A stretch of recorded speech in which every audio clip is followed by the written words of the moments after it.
Gandang araw sa lahat, welcome po ulit dito sa atin channel ang Biyahe Ikomida. Punta tayo sa atin topic. Heart Evangelista Dines throwing shade at Pia Wurtzbach. Heart Evangelista, kailangan naman din minsan kailangan palaban ka rin. Iginiit ni Heart Evangelista na may nais siyang patamaan sa nag-viral niyang post sa Instagram kamakailan. Ito ay matapos niyang pasuotin ng multi-million peso worth luxury brand necklace ang alaga niyang aso na si Panda. Noong August 15, 2024, napag-usapan sa social media ang pagpupost ni Heart ng larawan ni Panda habang ito ay nakasuot ng Serpenti Viper necklace mula sa luxury jewelry brand na Bulgari. Ang presyo ng high-end necklace ay tumataginting na 11 million peso. Bagamat maraming netizens ang napasana all, mayroon din namang mga bumatikos kay Heart dahil saan nila ikipag-disrespect nito sa craftsmanship ng kilalang fashion brand. May ilan ding pinaratangan siyang insecure at gumagawa umano ng shade o patama kay Miss Universe 2015 Pia Wurtzbach na napiling Philippine brand ambassador ng Bulgari noon lamang June 2024. Marami ang nakahalata na ang suot daw na kwintas ng aso ni Heart ay may pagkakatulad sa suot na Serpenti Emerald and Diamond necklace ni Pia sa kanyang post noong June. Ang kwintas ni Pia ay tinatayang nagkakahalaga ng 220,000 Swiss francs, 325 Swiss francs, o katumbas ay 14 million peso, 21 million peso, ayon sa international auction house na Sotheby's. Ang ipinasuot na kwintas ni Heart sa kanyang aso at ang necklace ni Pia ay kabilang sa Serpenti collection ng Bulgari. Sa panayam ni Heart sa 24 oras nitong Biyernes, August 23, minarapat na niyang magsalita para depensahan ang sarili laban sa anya ay mapanirang akusasyong ibinabato sa kanya. Ani Heart, napakakandid kong tao, very transparent ako at sa totoo lang, mahal ko ang mga aso ko. Anak ko yun eh. Hindi rin daw ito ang unang pagkakataon na pagsuotin ni Heart si Panda ng mamahaling alahas, kaya't hindi niya mawari kung saan nanggagaling ang mga batikos na ipinupukol sa kanya. Saad niya, I wanted to set an example na ang aspin they are the special kind of breed na sariling atin, so inispoil ko talaga siya. Hindi lang naman iyan basta-basta na ginagawang alarm or parang doorbell ng bahay na nakakulong. In fact, ang goal ko talaga is makarating siya sa Paris. Sundot na tanong ng 24 Oras entertainment reporter na si Nelson Canlas, may mga nagko-comment na netizens, may pinapatamaan daw ba si Heart? Hindi man direktang pinangalan ni Nelson ang anya itinutukoy ng netizens, ngunit mahihinuha na si Pia ito.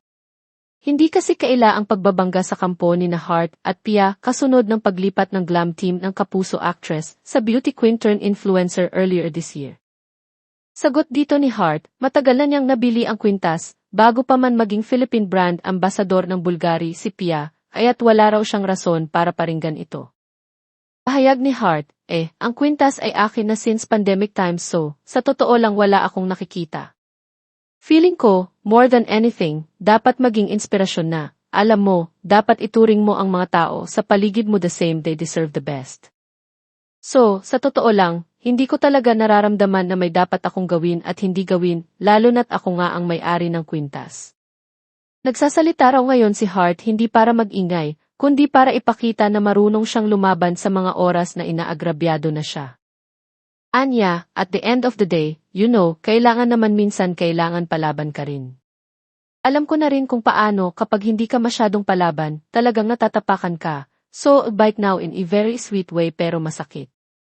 Samantala, hindi ito ang unang beses na nagsalita si Heart tungkol sa kontrobersyal niyang pagpapasuot ng Bulgari accessory kay Panda.